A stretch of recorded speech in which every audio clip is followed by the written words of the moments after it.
Hello guys, welcome to innovative classes.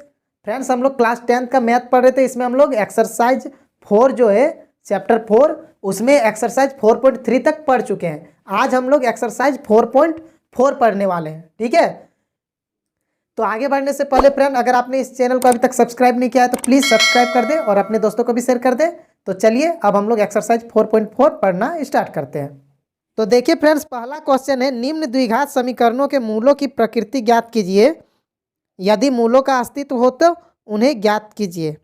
ठीक है, find the nature of the roots of the following quadratic equations.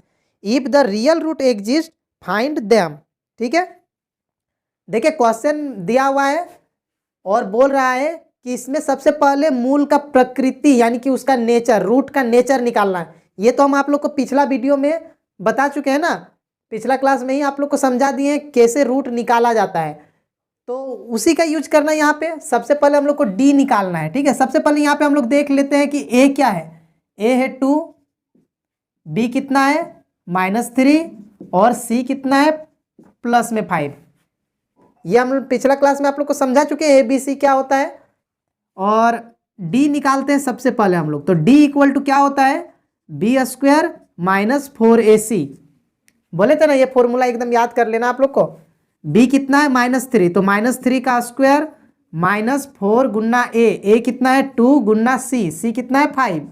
तो यहाँ पे क्या हो जाएगा 9 हो जाएगा, -3 का स्क्वायर और माइनस में 4 2 जा 8 5 जा यहाँ पे 40 हो जाएगा। ठीक है, अब यहाँ पे जब माइनस करेंगे तो माइनस में 31। अब देखिए डी का वैल्यू माइनस में आ गया है ना, जो क्या है 0 से स्मॉलर है, 0 से छोटा है। और जब ऐसा कंडीशन हो जाता था तो क्या होता है, मूल का अस्तित्व नहीं होता है, यानी कि जो रियल रूट है वो एग्जिस्ट नहीं करता है। ठीक है, therefore real roots do not exist. ठीक है, और हिंदी में लिखेंगे तो अतः या इसलिए मूलों का अस्तित्व नहीं है। ठीक है, देखिए इसमें मूल का अस्तित्व नहीं है, इसका मतलब इसको आगे और सॉल्व नहीं करना है, इसको इतना ही में छोड़ देना है। ठीक है, ये पहला नंबर का हो गया। एक क्वेश्चन इसका और देखते हैं सेकंड नंबर का। इसका सेकंड नंबर का क्वेश्चन है फ्रेंड्स, 3x² -4√3x और प्लस में 4 = 0। अब इसमें भी हम लोग को चेक करना है कि रियल रूट यानी कि वास्तविक मूल है या नहीं है। तो इसमें भी फिर वही हम लोग को ए लेना है। ए हो गया 3, बी हो गया -4√3 और सी हो गया 4। तो सबसे पहले हम लोग डी यानी विविक्तकर जो होता है डिस्क्रिमिनेंट वो निकालेंगे। तो डी का फॉर्मूला क्या होता है, b² -4ac। बी कितना है -4√3।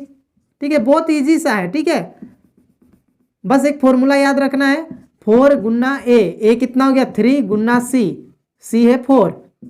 यहाँ पे देखिए स्क्वायर करना इस तरह वाला भी हम बता चुके हैं। एक बार 4 का स्क्वायर करेंगे, फिर एक बार √3 का स्क्वायर करेंगे। 4 का स्क्वायर हो जाएगा 16 और √3 का 3, और इन दोनों को फिर गुना करेंगे तो 48 हो जाएगा। ठीक है, -4 का स्क्वायर 16 और √3 का स्क्वायर 3, तो 16 तिया 48, 48 माइनस 4 तिया 12 चौका 48 यहाँ भी, यानी कि यहाँ पे आ गया 0। अब डी जब इस तरह 0 आ जाता है तो उस जो मूल निकलेंगे यानी जो रूट निकलेंगे वो कैसे निकलेंगे, दोनों रियल रूट रहेंगे और दोनों सेम होंगे, यानी कि अतः यहाँ हम लोग बोल सकते हैं कि मूल का अस्तित्व है। ठीक है, अतः मूलों का अस्तित्व है। और इसमें प्रकृति भी पूछा है कि कैसा प्रकृति होगा, मतलब दोनों अलग अलग होगा, दोनों सेम होगा कि क्या होगा, वो भी बता देना है। ठीक है, तो यहां पे हम लोग क्या लिखेंगे, अतः मूलों का अस्तित्व है तथा दोनों मूल समान है, या दोनों मूल वास्तविक एवं समान है। ये हो गया प्रकृति, नेचर। ठीक है, दोनों मूल वास्तविक एवं समान है। इंग्लिश में लिखना है तो क्या लिखेंगे, therefore roots are real real and equal इसी में लिख देते हैं। ठीक है, इसमें दोनों में से एक लाइन भी लिख सकते हैं, चल लेगा। ठीक है, ऐसे भी लिख सकते हैं, अतः दोनों मूल वास्तविक एवं समान है, यानी रियल रूट है। तो ये तो हो गया। अब इसके बाद अगर मूल का अस्तित्व है तो हम लोग को इसको मूल निकालना यानी कि रूट निकालना है, यानी इसको अब हम लोग एक्स निकालेंगे। पीछे का क्लास में हम बता चुके हैं आप लोग को, वही करना है। इस साइड इरेज कर दे रहे हैं फर्स्ट नंबर वाला हम। आप देखिए एक्स निकालने के लिए कौन सा फॉर्मूला बताए थे, -b plus minus root under D by 2a। ये सारा हम सिखा चुके हैं आप लोग को पहले ही। -b, अब देखिए b क्या था, माइनस में 4√3 यानी फिर माइनस माइनस माइनस यानी प्लस हो जाएगा, प्लस में 4√3 plus minus root under D, D क्या निकला 0, तो 0 लिखेंगे, बाय में 2a, x इक्वल टू, ठीक है, तो x इक्वल टू प्लस में यहाँ 4√3 और प्लस माइनस यहाँ 0 का वर्गमूल 0 बाय में यहाँ 2 गुना a का वैल्यू कितना था, a का वैल्यू 3 था, 3 लिख देते हैं तो 6 हो गया। तो x इक्वल टू क्या करेंगे, एक बार प्लस लेंगे एक बार माइनस लेंगे, 4√3 प्लस 0 बाय 6, या और इंग्लिश लिखेंगे तो और x इक्वल टू 4√3, अब माइनस ले लेंगे यहाँ पे 0 बाय 6, तो x इक्वल टू क्या हो गया 4√3 बाय 6, या 0 जोड़ेंगे तो वही रह जाएगा, या और x इक्वल टू यहाँ भी 4√3 ही रह जाएगा बाय में 6। अब यहाँ 2 से काट सकते हैं 2 बार में और इसको 2 से 3 बार में, उसी तरह यहाँ भी 2 से 4 2 बार में, 6 3 बार में, यानी x इक्वल टू क्या निकल गया 2√3 बाय में 3। ठीक है, और यहाँ भी या और x इक्वल टू 2√3 बाय 3। ठीक है, हो गया, इतना ही आंसर लिख सकते हैं। लेकिन बुक में क्या किया गया है कि ये आंसर नहीं है, उसमें क्या किया गया है, यहाँ पे √3 से 3 को काटा गया है। तो देखिए √3 से 3 को जब काटेंगे ना तो यहाँ पे नीचे √3 आ जाएगा, और यहाँ √3 से 3 को काटेंगे तो नीचे √3 आ जाएगा। तो आंसर क्या हो जाएगा, x इक्वल टू 2/√3, या इधर भी लिखे थे x इक्वल टू 2/√3। अब देखिए ये अगर समझ नहीं आया है तो हम यहाँ पे समझा दे रहे हैं कैसे होता है। सो देखिए अगर इस तरह से लिखा हुआ है √3 बाय में 3, ठीक है, तो इसको हम लोग ऐसे तो लिख सकते हैं ना, √3 बाय में 3 को √3 गुना √3, ऐसे तो लिख ही सकते हैं।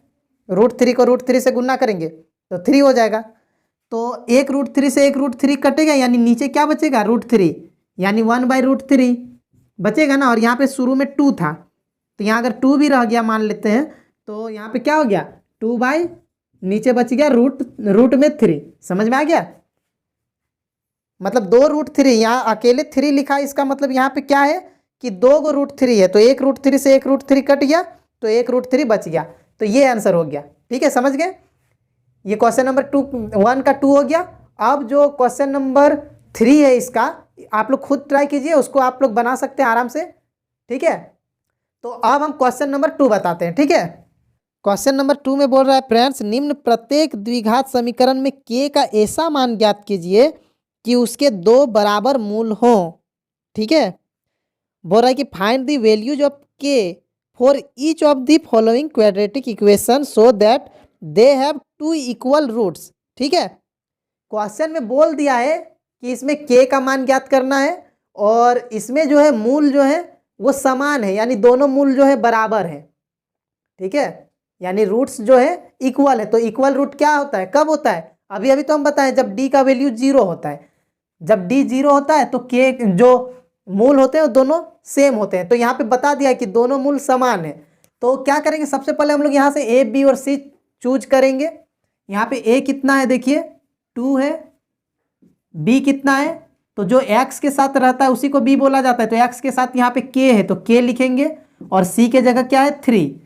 अब यहाँ पे बोल दे रहा है कि चूंकि मूल समान है, क्वेश्चन में बोल दिया है ना मूल समान है। देखिए क्वेश्चन में क्या लिखा हुआ है कि उसके 2 मूल बराबर, 2 बराबर मूल है, यानी मूल बराबर है, समान लिखिए या बराबर लिखिए, मूल बराबर है। इंग्लिश में अगर लिखना है तो since roots are equal, roots are equal. तो अगर रूट इक्वल है तो देयरफॉर डी इक्वल टू 0। अगर रूट बराबर है तो डी बराबर 0 होगा, और डी का फॉर्मूला क्या होता है, B square minus 4ac equal to 0 होगा। ठीक है, अब b का वैल्यू क्या है, b के जगह k है, तो k का स्क्वायर माइनस 4 गुन्ना a का वैल्यू है 2 और गुन्ना c का वैल्यू है 3 और इक्वल टू 0। तो यहाँ के स्क्वायर माइनस में 4 2 जा 8 और 8 3 जा 24 इक्वल टू 0। तो के स्क्वायर इक्वल टू माइनस वाला उधर चला जाएगा तो प्लस में हो जाएगा 24। ठीक है, तो अब के इक्वल टू क्या होगा, के इक्वल टू क्या होगा, देखिए स्क्वायर हटता है तो इधर क्या होता है, प्लस माइनस दोनों आ जाता है, बताए है ना। और 24 का स्क्वायर रूट निकलता है, तो 24 का स्क्वायर रूट नहीं निकलता, तो इसके लिए क्या करेंगे हम लोग, इसको इस तरह से ब्रेक करेंगे 12 बार में, फिर 2 से 6 बार में, फिर 2 से 3 बार में, इस तरह से हुआ। जो 2 मिल गया तो वो 1 हो गया, मतलब 2 बाहर निकल गया। ये 2 नहीं मिला, ये 6 नहीं मिला, तो जो नहीं मिला वो रूट के अंदर ही रह जाता है। ठीक है, यानी 2 3 जा 6। जो 2 मिल जाते हैं उसको बाहर करते हैं 1 करके, और जो नहीं मिला है वो रूट के अंदर में ही रह जाएगा। ठीक है, यहाँ पे हम इस तरह से लिखते हैं, देखें जो दोनों मिल गए वो 1 हो गया, जो नहीं मिला वो रूट के अंदर में ही रह गया, 2 गुन्ना 3, यानी यहाँ पे आंसर 2√6 हो जाएगा। ठीक है, तो के का वैल्यू यहाँ पे प्लस माइनस दोनों लिखे थे ना, यानी प्लस में भी हो सकता है और माइनस में भी हो सकता है, प्लस माइनस दोनों में 2√6 आंसर हो सकता है। ठीक है, समझ में आ गया कैसा आंसर निकालना है। इसका सेकेंड नंबर वाला भी हम बता देते हैं। इसका सेकेंड नंबर का क्वेश्चन है फ्रेंड्स, देखिए क्या है क्वेश्चन है, के एक्स फिर ब्रैकेट में है के एक्स इंटू है x minus 2 plus 6 equal to 0, ये क्वेश्चन है। ठीक है, इसमें भी हम लोग को वही चीज़ करना है, के का वैल्यू फाइंड करना है। तो इसमें देखिए पहले तो ये द्विघात समीकरण यानी क्वाड्रेटिक फॉर्मूला, क्वाड्रेटिक इक्वेशन के रूप में होना चाहिए ना, पावर 2 के रूप में, उस रूप में तो है नहीं जैसे इसमें था। तो सबसे पहले वैसा करना पड़ेगा, मतलब यहाँ सॉल्व करना पड़ेगा। तो सॉल्व कैसे करेंगे इसको, तो देखिए के एक्स का एक्स से गुना करेंगे तो के एक्स स्क्वायर हो जाएगा, और के एक्स का 2 से मल्टीप्लाई करेंगे तो माइनस में आएगा 2k एक्स। ठीक है, और फिर प्लस में 6 इक्वल टू 0। अब देखिए यहाँ एक्स स्क्वायर के साथ k है, यानी कि a हो गया k, और x के साथ यहाँ माइनस में 2k है तो b हो गया माइनस में 2k, और c के जगह क्या है 6। समझ में आ गया। अब यहाँ पे क्या करना है, d निकालना है। d निकालना नहीं है, d पहले से पता है कि मूल बराबर है, मूल बराबर है यानी रूट इक्वल है। तो जैसा इसमें लिखे थे कि मूल बराबर है, वैसे यहाँ पे लिखेंगे कि सिंस चूंकि मूल बराबर है, इंग्लिश में लिखेंगे तो चूंकि या since roots are equal, root जो है वो इक्वल है, इसलिए क्या हो जाएगा, देयरफॉर डी इक्वल टू 0, क्योंकि रूट इक्वल है। और डी का वैल्यू क्या होता है, बी स्क्वायर माइनस 4ac और इक्वल टू 0। बी कितना है, तो देखिए बी माइनस 2k, तो माइनस 2k का स्क्वायर करना होगा, माइनस 4ac, 4 गुन्ना a कितना है k, और गुन्ना c कितना है 6 और इक्वल टू 0। तो यहाँ पे क्या हो जाएगा, -2 का स्क्वायर प्लस में 4k स्क्वायर हो जाएगा, और यहाँ पे माइनस में 4 6 जा 24 और k इक्वल टू 0। अब इसमें देखिए यहाँ पे 4k और यहाँ भी 4k मिल जाएगा, तो 4k यहाँ पे हम लोग कॉमन ले लेंगे अगर, तो यहाँ पे 4 निकल गया, k निकल गया, एक k बचा रह गया, माइनस में 4 का टेबल में 24 6 बार में, और k तो बाहर निकल चुका है, इक्वल टू 0। इतना आप लोग नोट कीजिए। अब इस साइड हम इरेज कर दे रहे हैं। ठीक है, क्वेश्चन नंबर 1 वाला।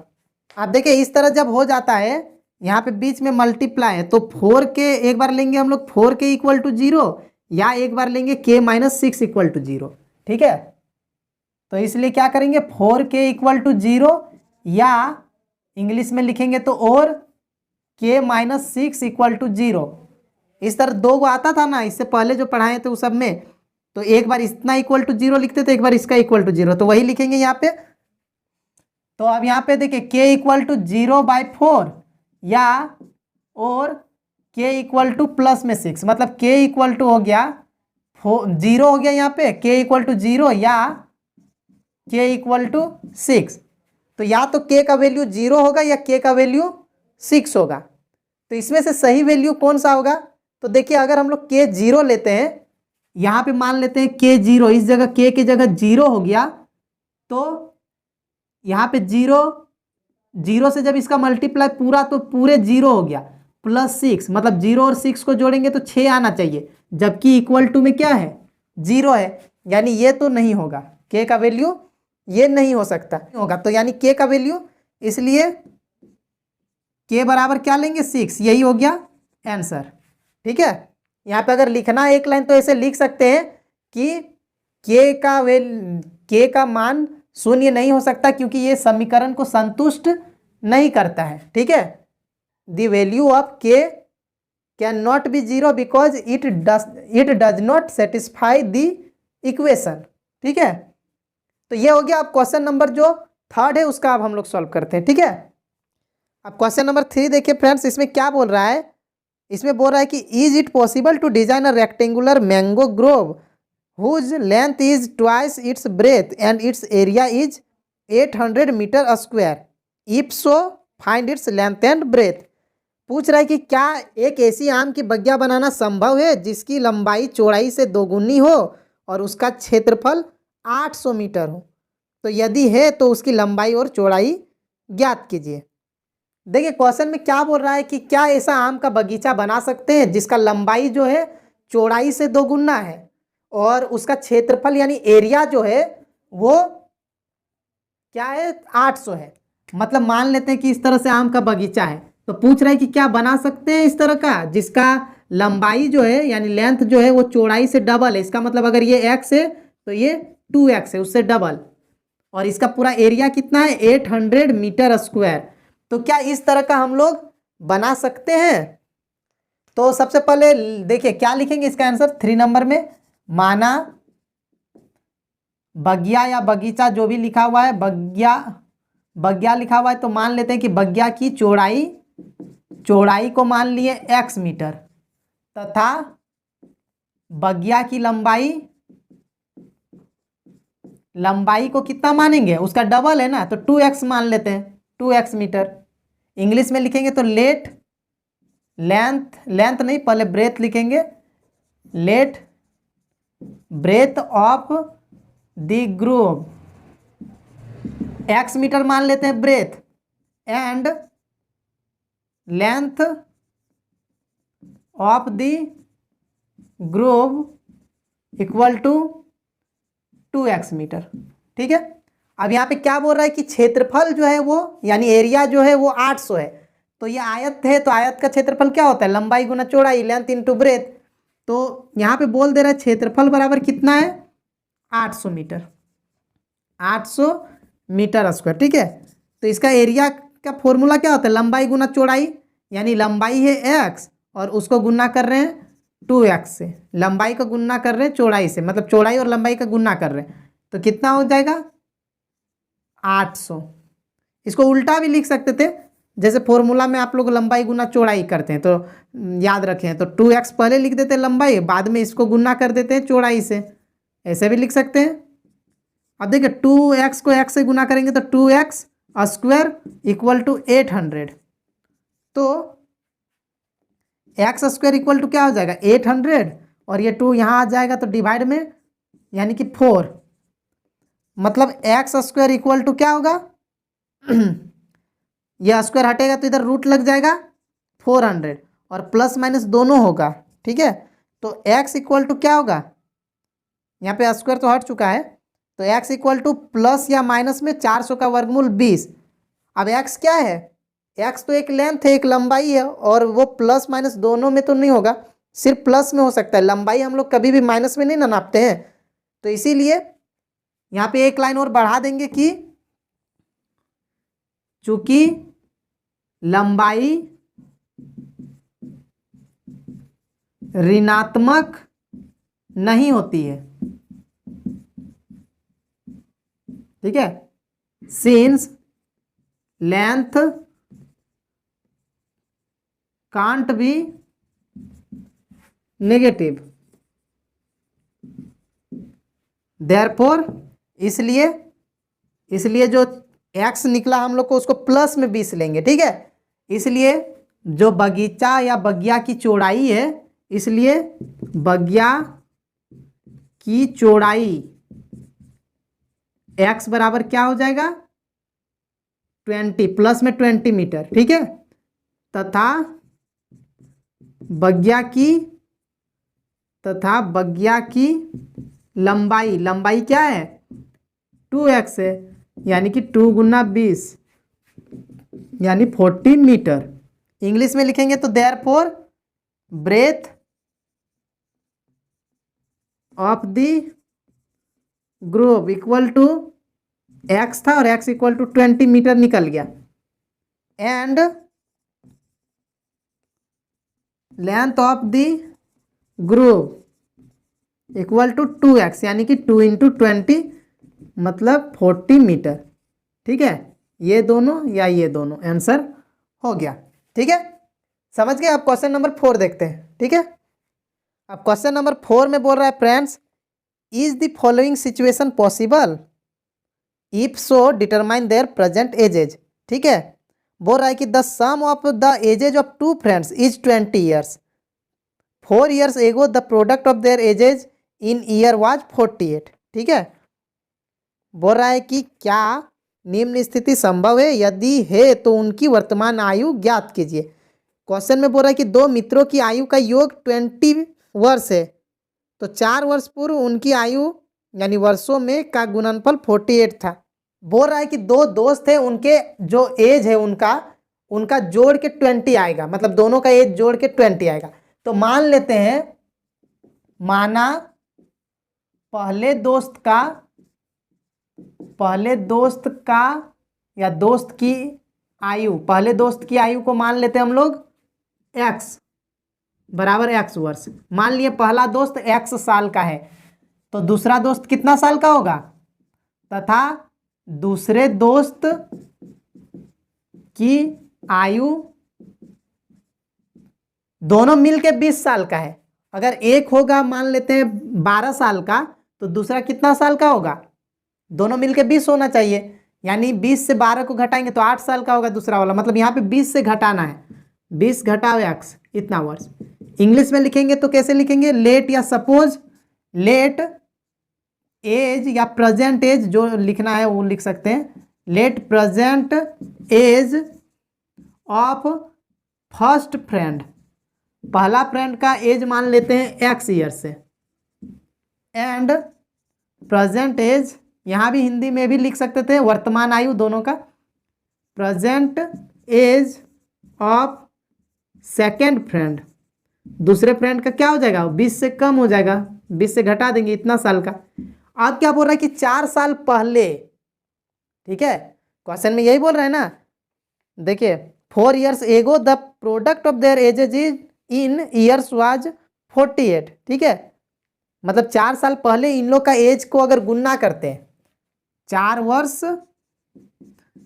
वर्ष पूर्व, इंग्लिश में लिखेंगे तो 4 years अगो, 4 years अगो क्या था, ये दोनों 4-4 साल पीछे थे, मतलब छोटे थे।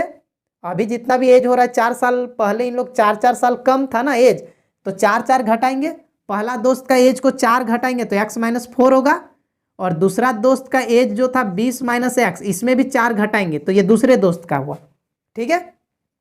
4 साल पहले दोस्त का एज, 4 साल पहले दूसरे दोस्त का एज, उस समय दोनों का एज को अगर हम लोग गुणना करते, प्रोडक्ट करते, तो कितना आता 48, ठीक है, यही है ना क्वेश्चन में 48, ठीक है। अब यहाँ पे क्या करेंगे x-4, और यहाँ पहले सॉल्व कर लेते हैं, 20 में 4 घटेगा तो 16 बचेगा, 16 घटाओ x और इक्वल टू 48। अब यहाँ पे x का इन दोनों के साथ मल्टीप्लाई, फिर -4 का इन दोनों के साथ मल्टीप्लाई,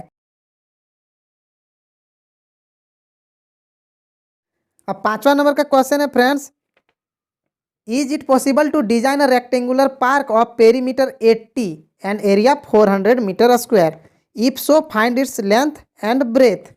ठीक है, बोल रहा है कि क्या परिमाप 80 मीटर तथा क्षेत्रफल 400 मीटर स्क्वायर के एक पार्क को बनाना संभव है, यदि है तो उसकी लंबाई और चौड़ाई ज्ञात कीजिए। ठीक है, अब देखिए यहाँ क्वेश्चन में क्या बोल रहा है कि एक फिर से पार्क ही पूछ रहा है कि क्या एक पार्क इस तरह का बन सकता है जिसका पेरीमीटर यानी ये पूरा चारों तरफ को जोड़ के इसका जो परिमाप है वो 80 है, 80 मीटर, और इसका जो एरिया है ये 400 मीटर स्क्वायर है क्षेत्रफल। तो क्या इस तरह का संभव हो सकता है? तो यहाँ लंबाई चौड़ाई से रिलेटेड कुछ दिया नहीं है, मतलब डायरेक्ट नहीं बोला गया है कि लंबाई इतना है चौड़ाई से 2 गुना है या ऐसा कुछ नहीं है, तो इसलिए हम लोग अपने से इसको मानेंगे। ठीक है, इसका जो आंसर लिखेंगे क्या लिखेंगे, माना लंबाई, मान लेते हैं कि लंबाई जो है बराबर x मीटर, तो चौड़ाई क्या निकलेगा। ठीक है, लंबाई को x मान लिए तो चौड़ाई क्या रहेगा, तो यहाँ पे देखिए इंग्लिश में इसको यहीं पे लिख दे रहे हैं, let length equal to x metre मान लिए लेंथ को। तो ब्रेथ कैसे निकालेंगे, लेंथ अगर x है तो ब्रेथ यानी चौड़ाई क्या है, तो यहाँ पे देखिए परिमाप बोल दिया है ना कि 80 मीटर है, तो वही लिखेंगे परिमाप, परिमाप यानी पेरीमीटर, पेरीमीटर इक्वल टू लिखा हुआ है 80। अब पेरीमीटर किस चीज का, रेक्टेंगल का यानी कि आयत का, तो आयत का परिमाप क्या होता है, 2 गुना लंबाई प्लस चौड़ाई, यही होता है ना, 2 into length plus breadth equal to 80। तो यहाँ से हम लोग length plus breadth equal to 80, और ये 2 जो उधर गया तो वो डिवाइड में यानी कि 40। तो अब यहाँ पे लेंथ को हम लोग क्या माने हैं, x माने हैं ना, तो x plus B equal to 40। तो जो b निकला यानी ब्रेथ जो निकलेगा वो 40 घटाव x, यानी लंबाई जो है l जो है हो गया x मीटर लंबाई, और जो चौड़ाई है ब्रेथ वो हो गया 40 माइनस x मीटर। यानी अब हम लोग को लंबाई और चौड़ाई दोनों पता चल चुका है। अब हम लोग को क्या करना है, क्षेत्रफल, जो क्षेत्रफल कितना दिया हुआ है 400 दिया हुआ है ना, तो बस हम लोग यहाँ पे लिखेंगे area equal to area of park, park बोला गया है ना या गार्डन लिखा हुआ है, रेक्टेंगुलर पार्क बोला है। ठीक है, तो area of park equal to कितना है 400 मीटर, हिंदी में लिखेंगे तो पार्क का क्षेत्रफल, पार्क का क्षेत्रफल बराबर 400 मीटर, 400 मीटर स्क्वायर है। अब यहाँ पे फॉर्मूला लगाएंगे, length into breadth equal to होता है 400 मीटर। अब लेंथ क्या है, लेंथ हम लोग x माने थे तो x गुना ब्रेथ क्या निकला, ब्रैकेट में 40 माइनस एक्स और इक्वल टू 400।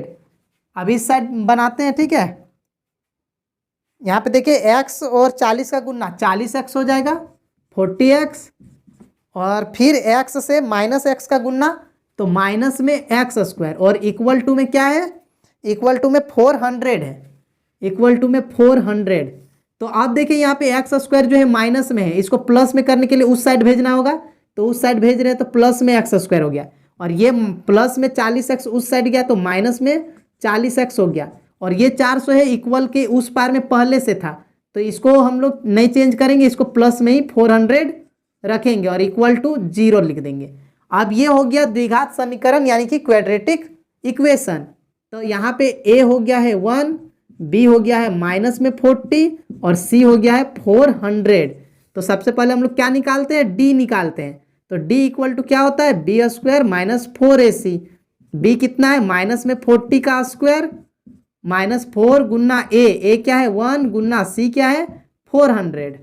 ठीक है, तो यहाँ पे 40 का स्क्वायर 1600 हो जाएगा, माइनस में 4 4 जा 1600, यानी कि यहाँ पे 0 आ गया d। देखिए d का वैल्यू 0, इसका मतलब जो x निकलने वाला है दोनों का वैल्यू सेम होगा, तो यानी ये स्थिति संभव है। ठीक है, चूंकि मूल वास्तविक एवं समान है। ठीक है, अतः ऐसा पार्क बनाना संभव है, हम लोग बना सकते हैं इस टाइप का पार्क जिसका कंडीशन ऐसा दिया हो। ठीक है, सिंस रूट्स आर इक्वल, ठीक है, रियल एंड इक्वल ऐसे लिख सकते हैं, रियल एंड इक्वल, सो या therefore it is possible to design such park, ठीक है, ऐसा पार्क को हम लोग बना सकते हैं। तो ये तो लिख दिए कि बना सकते हैं। अब हम लोग को निकालना है पार्क का लेंथ और ब्रेथ। इस साइड अब हम इरेज कर दे रहे हैं, इस साइड नोट कर लीजिए आप लोग। तो अब देखिए एक्स निकालने के लिए फॉर्मूला क्या बता चुके हैं, -b plus minus root under D by में 2a। तो अब एक्स इक्वल टू क्या निकलेगा, -b, यानी कि b के जगह है -40, मतलब माइनस और फिर -40, मतलब माइनस माइनस प्लस हो जाएगा 40 plus minus root under D का वैल्यू क्या है, डी का वैल्यू 0 है, और बाय में 2 गुना ए कितना था 1, तो x इक्वल टू क्या हो गया 40 प्लस माइनस 0 का वर्गमूल 0 बाय में 2। अब क्या करेंगे, x का वैल्यू एक बार प्लस में ले लेंगे, यानी 40 एक बार प्लस 0 लेंगे और बाय में 2, या और x इक्वल टू 40, अब यहाँ पे माइनस वाला लेंगे, -0 बाय 2, तो x इक्वल टू क्या हो जाएगा 40/2, या और x इक्वल टू 40/2 यहाँ भी हो जाएगा। तो यहाँ कट के 20, यहाँ भी कट के 20, यानी x का वैल्यू क्या निकल रहा है 20 निकल रहा है। तो x तो 20 निकल गया हम लोग, ठीक है। अब ये हो गया, दोनों वैल्यू सेम आ गया है x का, इसका मतलब किसी को भी हम लोग मानेंगे एक ही बात है। तो x तो 20 निकल गया। अब x हम लोग किसको माने थे, लंबाई को x माने थे ना, इसलिए लंबाई यानी कि लेंथ